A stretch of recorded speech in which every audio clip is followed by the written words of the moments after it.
पवन कुमार विश्वजीत में। दोस्तों लाइव आ जाइए जल्दी से जल्दी। आज हम आपको करवाने वाले हैं 25%, जी हाँ दोस्तों, 25% related to your physical education.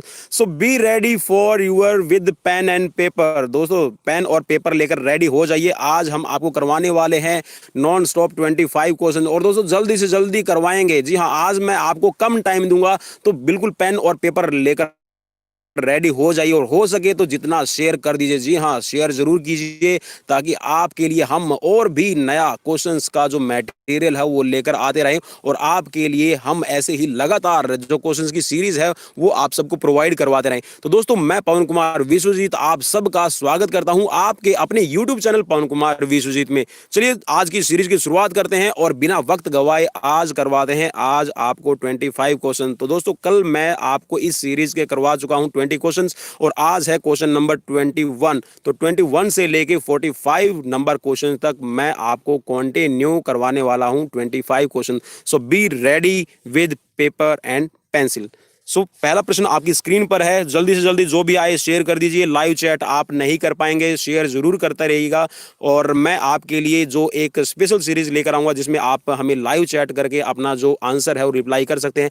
आप उसमें देख पाएंगे कि आपका जो स्कोर है वो क्या रहता है। आप हमें कमेंट बॉक्स में कमेंट करके अपना स्कोर जरूर बताते रहिएगा। तो पहला प्रश्न आपकी स्क्रीन पर है, lateral curvature of spinal is called. यहां पर यह पूछा गया है कि मेरुदंड के एक तरफ के मोड़ को कहते हैं, क्या कहते हैं, आपको यह बताना है।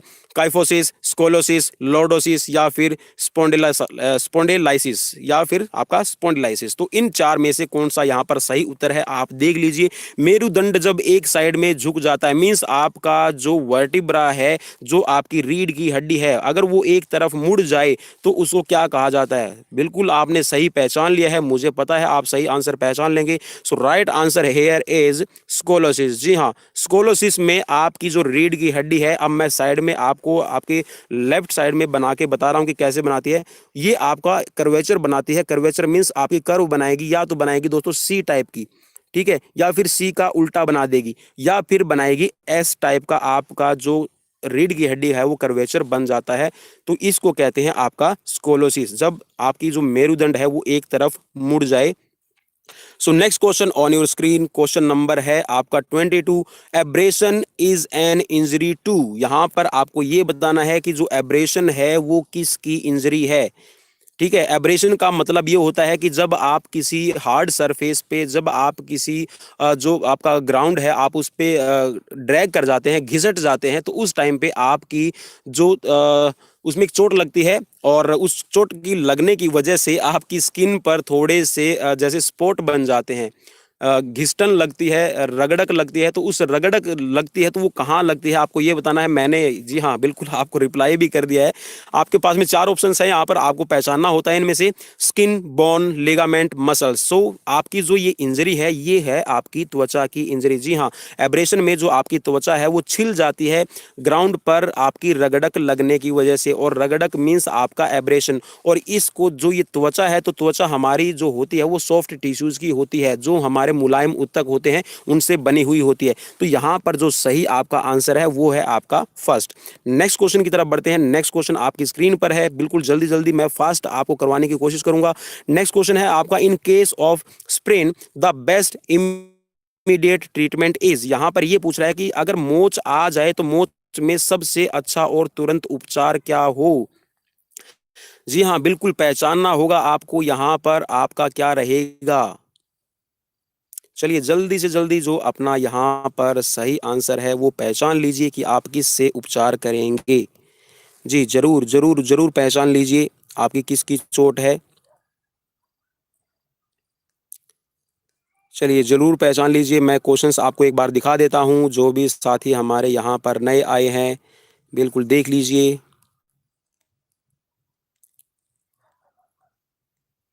चलिए ये है आपका 23 नंबर क्वेश्चन। 23 में आप किसके साथ में उपचार करेंगे जब भी मोच आएगी आपको।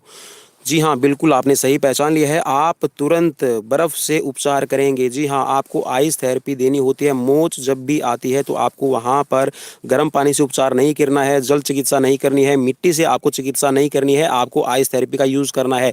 और दोस्तों ये होती है आपकी एक राइस थेरेपी, RICE, आर का मतलब होता है रेस्ट, आई का मतलब होता है आइस लगाना, और सी का मतलब होता है कंप्रेशन, और ई का मतलब होता है इवेलुएट करना, सॉरी इवेल्युएशन, उसको एलिवेट करना।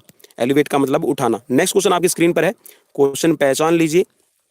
क्वेश्चन है, in case of fracture the immediate cares is, हड्डी के टूटने पर तुरंत उपचार क्या है? जब हड्डी टूट जाए तो आपको सबसे पहला जो ट्रीटमेंट देंगे, फर्स्ट एड देंगे, उसमें आप क्या करेंगे? Take the patients to the doctor, doctor के पास में लेके जाएंगे रोगी को। Stop the movement of injured part और एरिया, और गिव आइस ट्रीटमेंट, या फिर एंटीटेटनस इंजेक्शंस में गिव। तो आप क्या करेंगे इन चार ऑप्शन में से? जी हाँ, बिल्कुल आपने सही पहचान लिया है, मुझे पता है, बिल्कुल आप राइट ऑप्शन पहचान लेंगे। सो ये हेयर इज द चोट आपकी जो लगती है, उस चोट वाले भाग की आपने मूवमेंट बंद कर देनी है। जी हाँ, हड्डी टूट गई है, आपको पता नहीं है कि हड्डी में ग्रीन स्टिक फ्रैक्चर है, कम्युनिटेड फ्रैक्चर है, कॉम्प्लेक्स फ्रैक्चर है, कौन सा फ्रैक्चर है, या फिर स्ट्रेच फ्रैक्चर है, तो उस कंडीशंस में आपको बिल्कुल भी उस पार्ट की मूवमेंट नहीं करनी है। To stop movement of injured part immediately, आप उस इंजर्ड पार्ट की मूवमेंट बंद कर दीजिए। So next question on your screen, question number है आपका 25th नंबर क्वेश्चन में ये पूछा गया है कि the best exercise to develop thighs is, जांग के विकास के लिए सबसे अच्छा व्यायाम कौन सा है? जी हाँ, जो आपकी थाइज होती है, थाइज मसल्स को आप डेवलप करना चाहते हैं, थाइज की आप एक्सरसाइज करना चाहते हैं, तो आप किसके साथ में एक्सरसाइज करेंगे? आप दौड़ने से आपकी जो जांग है वो विकसित होगी, या फिर वजन उठाने से, वजन उठाकर जो आप आधी उठक बैठक लगाएंगे उससे होगा, या फिर पूरी बैठक लगाने से, या फिर लंब मान कूदना, जी हाँ वर्टिकल जंप, आप हाई जंप करते हैं उससे। तो किससे आपकी थाइज का डेवलपमेंट होता है? In English, you can read here running option here is, the second option is half squat with weight, the third option is full squat और vertical jump। चलिए, बिल्कुल आपने यहाँ पर, मैं आशा करता हूँ कि बिल्कुल आप यहाँ पर सही उत्तर पहचान रहे हैं। अगर नहीं फिर भी आपको समझ में आ रहा है तो मैं यहाँ पर रिप्लाई कर रहा हूँ। So here is the right answer, half squat with weight. जी हाँ, आप वजन लेकर उसके साथ में आप हाफ स्क्वाट लगाएंगे। हाफ स्क्वाट मीन्स आपको पूरा नहीं बैठना है। पूरा बैठने से दोस्तों पहले होता था कि जब हम रेसलिंग वगैरह या फिर अपना देसी हिसाब से आप उसको ले लीजिए, गांव में हम ये ट्रेनिंग करते हैं कि हम पूरी उठक बैठक लगाते हैं। पूरी उठक बैठक लगाना भी ठीक रहता है, लेकिन उसका सीधा सा असर आपका जो नी जॉइंट है, नी जॉइंट्स की जो आपकी लिगामेंट्स है और आपका जो नी जॉइंट्स का जो साइनोवेल फ्लूइड्स का एक कैप्सूल है, कैविटी है, उस पे डायरेक्ट इंपैक्ट पड़ता है, तो वो उसमें आपका डैमेज होने का डर रहता है। तो इसीलिए कभी भी जब आप अपनी थाइज की डेवलपमेंट चाहते हैं तो आपको वेट के साथ में हाफ स्क्वाट लगा सकते हैं, या फिर आप विदाउट वेट भी हाफ स्क्वाट लगा सकते हैं।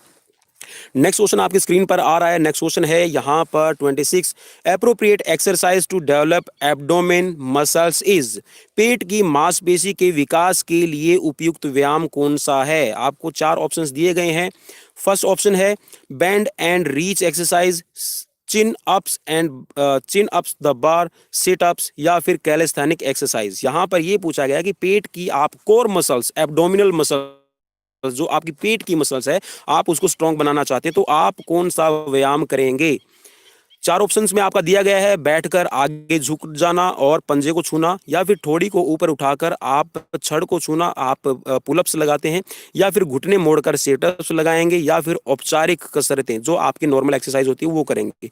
तो यहाँ पर इस क्वेश्चंस में बिल्कुल जो एडुकेट आंसर है, जो बिल्कुल राइट ऑप्शन है, वो है आपका ऑप्शन नंबर 3। जी हाँ, सिटअप्स, आप घुटने मोड़कर सिटअप्स लगाएंगे। सिटअप्स लगाने से जो आपकी कोर मसल्स होती है, जो आपकी स्ट्रिप मसल्स है और जो आपकी ओब्लिक मसल्स होती है, आपके पेट की जो मांसपेशियां होती हैं वो सबसे ज्यादा स्ट्रांग बनती है आपके करने से, और आपकी जो रनिंग का जो स्टेमिना है वो भी आपका पेट की मसल्स की एक्सरसाइज करने से बनता है। तो अगला क्वेश्चन है आपके लिए, क्वेश्चन नंबर है यहाँ पर 27, name the type of muscles which correct when the body is in motion, मांसपेशी के उस प्रकार को बताएं जो शरीर की गति करते समय सिकुड़ती हैं। आपकी कौन सी मसल्स है जो आपकी कसरत करते समय सिकुड़ती है, उसको क्या नाम दिया गया है? जी हाँ, जैसे हमने नाम दे रखा है वॉलेंट्री, इनवॉलेंट्री, कार्डिक मसल्स। तो ऐसे ही जो उनकी वर्किंग नेचर है, उस वर्किंग नेचर के अकॉर्डिंग उन मसल्स को नाम दिया गया है। तो यहाँ पर जो मसल्स आपकी सिकुड़ जाती है, कॉन्ट्रैक्ट करती है, उस मसल्स को क्या कहा जाएगा, ये पूछा गया है। बिल्कुल मैं आशा कर रहा हूँ कि आप बिल्कुल अपना सही उत्तर चुन रहे हैं। अगर नहीं चुन रहे हैं तो साथ के साथ में पेन और पेपर लेकर आप लिखते रहिए और शेयर भी जरूर करते रहिए। तो यहाँ पर जो आपकी मसल्स कॉन्ट्रैक्ट करती है वो होती है आपकी एगोनिस्ट। ठीक है, जो एगोनिस्ट होती है वो कॉन्ट्रैक्ट करती है, एंटागनिस्ट उसके विपरीत काम करती है, स्टेबलाइजर आपको संतुलित रखती है जो भी आपकी एक्टिविटी है, और न्यूट्रलाइजर का मतलब है आपकी वो मसल्स जो किसी भी क्रिया में भाग नहीं लेती, वो न्यूट्रल रहती है, हमेशा सामान्य रहती है। स्टेबलाइजर आपकी जो गति होती है, जो आप क्रिया कर रहे हैं उसको स्टेबल करने का, आपकी मूवमेंट को स्टेबल करने का काम करती है। एंटागनिस्ट जो आपकी मसल्स है वो आपकी जो कॉन्ट्रैक्ट करने वाली मसल्स है, जो सिकुड़ने वाली मसल्स है, उसके विपरीत काम करती है एंटागोनिस्ट। तो यहां पर इस प्रश्न के अकॉर्डिंग आपका राइट ऑप्शन है एगोनिस्ट मांसपेशी। अगला प्रश्न कर लेते हैं। नेक्स्ट प्रश्न है आपकी स्क्रीन पर, शेयर भी जरूर करते रहिएगा। देखिए नीचे बिल्कुल लिखा हुआ भी आ रहा है, बिल्कुल डार्क वर्ड्स में। From the point of sociology which of the following is a primary group. यहां पर यह पूछा गया कि समाज शास्त्र के दृष्टिकोण से निम्नलिखित में से प्रथम समूह कौन सा है। जो आपका प्राइमरी ग्रुप कौन सा है आपको यह बताना है। प्राथमिक ग्रुप जिसकी सबको जरूरत होती है, आप इसको ऐसे भी समझ सकते हैं, बिल्कुल इजी करके बता रहा हूं ताकि आप उत्तर ढूंढ सकें। आपका प्राथमिक ग्रुप, प्राथमिक समूह कौन सा है जिसकी आपको सबसे पहले, जब आप इस संसार में आते हैं तो सबसे पहले आपको जरूरत होती है, आप ऐसे भी समझ सकते हैं। तो यहां पर आपको बताना है, चार ऑप्शंस आपके पास में दिए गए हैं, पॉलिटिकल पार्टी, कम्युनिटी, फैमिली और स्पोर्ट्स फेडरेशन। तो यहां पर बिल्कुल आपने सही उत्तर पहचान लिया है, ये है आपका परिवार। जी हाँ, जब भी हम समाज की बात करते हैं तो सबसे पहला जो आपका समूह है वो आपकी फैमिली है, आपका परिवार है, और हम परिवार से ही सबसे पहले जुड़ते हैं।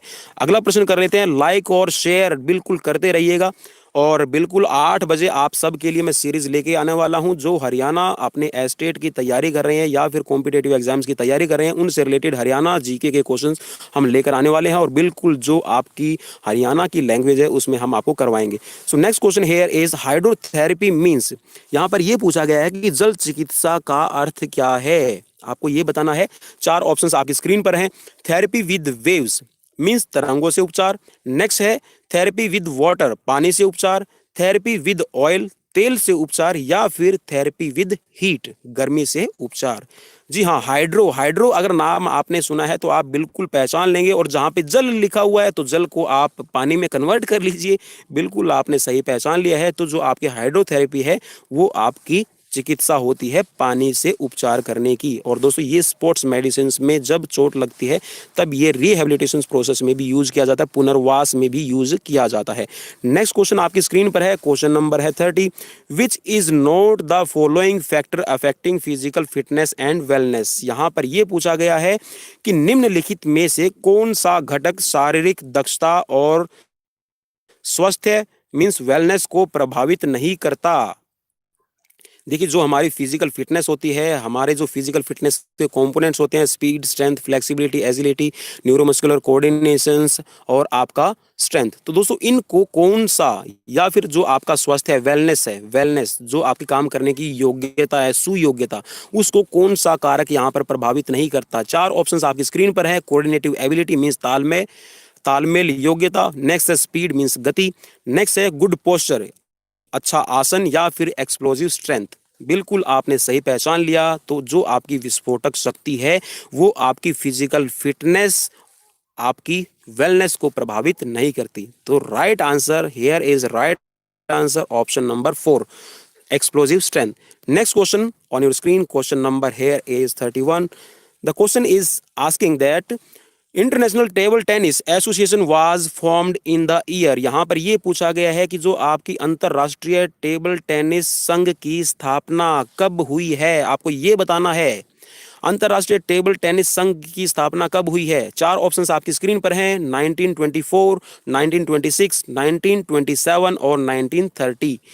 जी हाँ, 1924, 1926, 1927, 1930, इनमें से कौन सा यहाँ पर सही उत्तर रहेगा। बिल्कुल पहचान लीजिए जल्दी से जल्दी।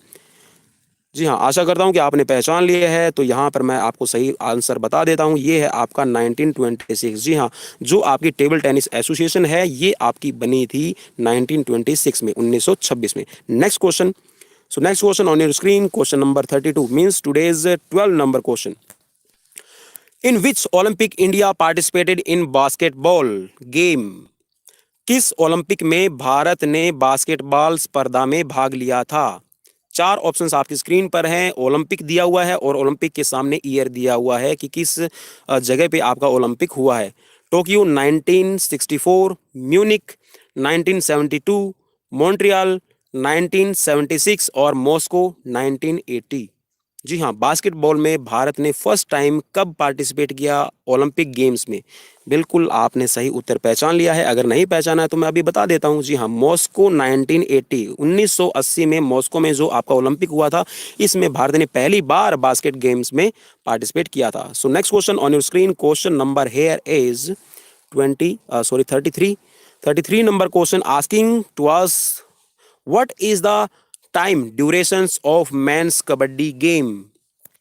पुरुषों की कबड्डी खेल खेलने की समय सीमा क्या रहती है? क्या ड्यूरेशन है आपके गेम्स की? बिल्कुल बिल्कुल बिल्कुल, देखिए लोकल गेम है बिल्कुल, और लोकल गेम होते हुए भी हम इसमें छाए हुए हैं। तो यहाँ पर आपको पता होना चाहिए कि आपका जो कबड्डी है, कबड्डी का आपका जो टाइम ड्यूरेशन है वो क्या रहती है। चलिए पहचान लीजिए, मुझे बोलना ना पड़े। 20-20 मिनट, या फिर आपका 15-15 मिनट का रहेगा, 25-25 मिनट का, या फिर 30-30 मिनट का। बिल्कुल आपने सही पहचान लिया है, आशा करता हूँ पहचान लिया है। टाइम बिल्कुल भी नहीं दूंगा। जी हाँ, आज बिल्कुल भी टाइम नहीं दूंगा। ये है आपका 20-20 मिनट। जी हाँ, 20-20 मिनट्स के आपके हाफ्स खेले जाते हैं। नेक्स्ट क्वेश्चन बिल्कुल इसी से जुड़ा हुआ आ जाएगा आपकी स्क्रीन पर। Question number 34, how many points are given for lona in kabaddi game? बिल्कुल, जब आप एक टीम को पूरी तरह आउट कर देते हैं, दूसरी जो आपकी प्रतिद्वंदी टीम है, जो आपकी अपोजिट टीम है, जो आपके अगेंस्ट खेलती है, उस टीम को अगर आप आउट कर देते हैं तो आपको लोना मिलता है। और लोना के कितने पॉइंट्स मिलते हैं आपको ये बताना है। तो बताइए जल्दी से जल्दी, आपकी स्क्रीन पर है। जी हाँ, पहचान लीजिए अपना आंसर, और पेन और पेपर बिल्कुल साथ में रखते रहिए। बिल्कुल आपका ध्यान रहना चाहिए स्क्रीन पर, और आपका हाथ है पेन को लिए हुए आपके कागज पर लिखता रहे। बिल्कुल यहाँ पर आपने सही पहचान लिया है, 2 अंक आपको मिलते हैं। You will got the 2 points by the लोना। Next question on your screen, question number here is 35 number question है, और आज का ये 15वां क्वेश्चन है। 3 points goal area in basketball? Basketball खेल में 3 अंक मैदानी गोल एरिया है। यहां पर जो ऑप्शंस दिए गए हैं, मैं आपको बता दूं कि यहां पर ये सभी ऑप्शन आपके गलत हैं। ठीक है, मैं इसको अभी एक्सप्लेन कर देता हूं। जी हाँ, यहां पर ये ऑप्शंस गलत दिए गए हैं। अब इसमें एक्चुअल क्या सिचुएशन है वो मैं आप सबको बताने वाला हूं। देखिए, जो आपकी 3 पॉइंट लाइन होती है वो कुछ इस तरह की बनती है। ठीक है, तो ये वाला जो यहाँ आपका बास्केट होती है, जो आपकी टोकरी लगी रहती है, मीन्स आप जिसमें बास्केट डालते हैं, तो यहाँ से इसकी जो दूरी होती है, यहाँ ये वाली जो स्ट्रेट होती है, यहाँ होती है, आप नोट कर लीजिए, ये रहेगी आपकी 6.71 मीटर। और जो ये सामने वाली जो ये आर्क बनती है, ये जो आर्क बनती है, इसकी जो डिस्टेंस है, यहाँ से मैं बता रहा हूँ, ये वाली जो डिस्टेंस रहेगी, ये वाली डिस्टेंस मैं आपको यहाँ पर लिख के बता रहा हूँ, ये रहेगी आपकी 7.24 मीटर। ठीक है, 7.24 मीटर। याद कर लीजिए, ये क्वेश्चंस कई बार पूछा जाएगा कि जो 3 पॉइंट गोल एरिया लाइन है उसकी जो डिस्टेंस है। देखिए, कहीं पे आपको बुक में यहाँ पर आपको 6.70 लिखा मिलेगा, मीन्स जो आपकी, दोबारा से मैं आपको बना के समझा रहा हूँ, समझ लीजिए। तो यहाँ से जो आपकी ये वाली डिस्टेंस है, ये रहती है आपकी, लिखकर बता रहा हूँ दोस्तों, 6.70 भी मिल सकता है, 71 भी लिखा मिल जाएगा। और ये वाली जो आपको होती है, ये रहती है आपकी 7 पॉइंट, कहीं आपको 26 लिखा मिलेगा, कहीं आपको 24 लिखा मिलेगा। तो आप 26, या फिर अगर आपको जैसे भी मिलता है तो आप इन दोनों को आप देख लीजिएगा। आप इसमें बता सकते हैं कि जो आपकी 3 गोल एरिया लाइन है बास्केटबॉल में वो कैसी होती है। नेक्स्ट क्वेश्चन की तरफ बढ़ता हूँ। नेक्स्ट क्वेश्चन आपकी स्क्रीन पर है, क्वेश्चन नंबर है 36। The weight of football is, जो फुटबॉल होती है उसका वजन कितना है? आपका स्टैंडर्ड वेट है, आपको ये बताना है कितना रहता है। आप अपनी स्क्रीन पर जो आंसर है और जो ऑप्शन है वो देख लीजिए, और साथ में बिल्कुल मैंने कुछ लिखा हुआ है, subscribe our YouTube channel for physical education and sports syllabus, competitive exams, preparations and latest news update. बिल्कुल आप घंटी वाला बटन भी ज़रूर दबा लीजिएगा ताकि आपको नॉलेज मिलती रहे और आपको लेटेस्ट जो आपके नोटिफिकेशन है वो भी मिलता रहे। बिल्कुल आपने, मैं आशा करता हूँ कि जो अपना राइट आंसर है वो चुन लिया होगा। मैं आपको बता देता हूँ, यहाँ पर राइट आंसर है आपका 396 ग्राम से लेकर आपका 453 gram, 396 grams to 453 gram. So next question on your screen, question number है 37। The distance between last hurdle and finishing line in 400 metre race. यहाँ पर ये पूछा गया है कि आपकी जो 400 मीटर रेस होती है उसमें जो आपकी ये फिनिशिंग लाइन हो गई है, और यहाँ से जो आपकी हर्डल होगी, जो लास्ट हर्डल है आपकी 400 मीटर, 100 मीटर, 110 मीटर हर्डल, इनमें सब में 10 हर्डल होती है। तो जो लास्ट हर्डल है जो आपकी फिनिशिंग लाइन से 400 मीटर में कितनी दूरी पर रखी जाती है, आपको ये बताना है। बिल्कुल आप अपना आंसर यहाँ पर देख सकते हैं, 45 मीटर दे रखा है, 35 मीटर दे रखा है, 40 मीटर दे रखा है, या फिर 42 मीटर की डिस्टेंस रहेगी। बिल्कुल आपने सही पहचान लिया, तो ये रहती है आपकी 40 मीटर की डिस्टेंस पर। नेक्स्ट क्वेश्चन की तरफ बढ़ते हैं, लाइक और शेयर जरूर करते रहिएगा। नेक्स्ट क्वेश्चन आपकी स्क्रीन पर आ गया है। The angle of throwing sector in short पट, गोला फेंकने के सेक्टर का कोण क्या है? बिल्कुल बता दीजिए जल्दी से जल्दी। 4 ऑप्शंस आपकी स्क्रीन पर है, पहचान लीजिए कि राइट जो सेक्टर है आपका शॉर्ट पट में वो क्या है। बिल्कुल मैं साइड में इतने बना कर आपको बता देता हूं।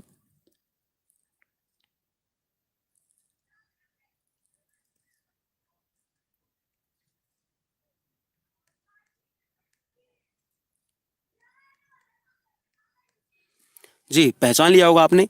तो ये वाला जो आपका ये पूछ रहा है कि जो ये वाला थ्रोइंग सेक्टर होता है और ये होता है आपका थ्रोइंग सर्कल।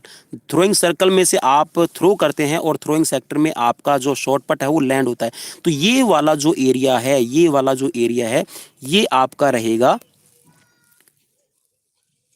34.92 degree angle. जी हाँ, 34.92 डिग्री का जो एंगल है वो आपका थ्रोइंग सेक्टर का बनता है। और यही थ्रोइंग सेक्टर आपके जो आपका हैमर थ्रो होता है, तार गोला जिसको हम बोलते हैं, तार गोला फेंक जो प्रतियोगिता होती है उसमें भी आपका यही एंगल रहेगा।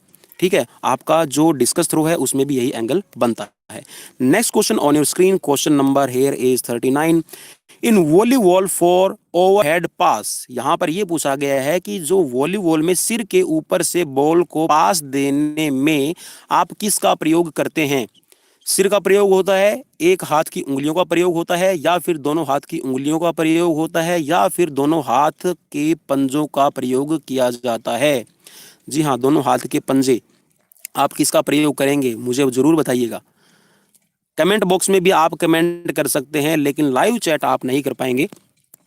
जल्दी से जल्दी बताइए। अगर आपने वॉलीबॉल खेला है तो आपने बिल्कुल सही पहचान लिया है। जो आप ओवरहेड पास देते हैं तो ओवरहेड पास में आप finger of both hands are used. जी हाँ, दोनों हाथों की उंगलियों का आप प्रयोग करते हैं। Next question on your screen, question number here is 40 number question है। मींस आज का ये 20वां क्वेश्चन मैं आपको करवाने जा रहा हूं। Push pass in hockey is given when को प्लेयर इज स्टैंडिंग। हॉकी में पुश पास दिया जाता है जब सहयोगी खिलाड़ी खड़ा हो। कितनी दूरी पर खड़ा हो कि आप उसको हॉकी में पुश पास देते हैं? यहां पर 4 ऑप्शंस आपकी स्क्रीन पर है। At short distance, at long distance, when opponent is standing between you and your co-player, और फोर्थ ऑप्शन है when pass is to be given with speed. थोड़ी दूरी पर खड़ा हो आपका प्लेयर, या फिर लंबी दूरी पर, या फिर जब विरोधी खिलाड़ी आपके और सहयोगी खिलाड़ी के बीच में हो, या फिर जन पास गति से देना, मीन्स आप गति से उसको अपने जो साथी प्लेयर है उसको को प्लेयर को पास देते हैं। बिल्कुल आपने यहाँ पर सही उत्तर पहचान लिया है। जब आपका प्लेयर बिल्कुल थोड़ी दूरी पर खड़ा हो तो आप क्या करते हैं, पुश पास देते हैं। बिल्कुल हल्का सा आप पास कर देते हैं ताकि जो आपकी शॉर्ट डिस्टेंस पे आपका को प्लेयर खड़ा है आपको उसको पास दे सके। नेक्स्ट क्वेश्चन है आपकी स्क्रीन पर, क्वेश्चन नंबर है यहाँ पर 41। Let word is used, let शब्द है वो प्रयोग होता है, कौन से गेम में लेट शब्द का प्रयोग किया जाता है? या फिर आपको क्वेश्चन ऐसे भी दिया जा सकता है कि लेट शब्द किस खेल से जुड़ा हुआ है, किस खेल में प्रयोग होता है? Volleyball, table tennis, korf ball, soft ball. बिल्कुल आसान क्वेश्चन है, आपने पहचान लिया होगा। जी हाँ, यहाँ पर सही उत्तर है आपका टेबल टेनिस। जी हाँ, टेबल टेनिस में आपका जो लेट वर्ड है इसका यूज किया जाता है। Like, share, follow and subscribe us for physical education and sports. बिल्कुल याद रखिए। चलिए नेक्स्ट क्वेश्चन आपकी स्क्रीन पर आ गया है। The Olympic games were drived with the sole objective of, यहाँ पर यह पूछा गया है कि जो ओलंपिक खेलों को एकमात्र उद्देश्य के साथ पुनर्जीवित किया गया था। जब ओलंपिक खेल, मॉडर्न ओलंपिक खेल, आधुनिक खेलों की शुरुआत की गई तो एकमात्र उद्देश्य को लेकर इनको पुनर्जीवित किया गया, इनको दोबारा से स्टार्ट किया गया है। तो वो उद्देश्य क्या था आपको इनमें से पहचानना है, पहचान लीजिए। Promoting games and sports among masses, creating amity, understanding and brotherhood among nations, giving a new look to ancient sports, या फिर making children and youth more skillful। किस भावना से इन गेम्स को शुरू किया गया है?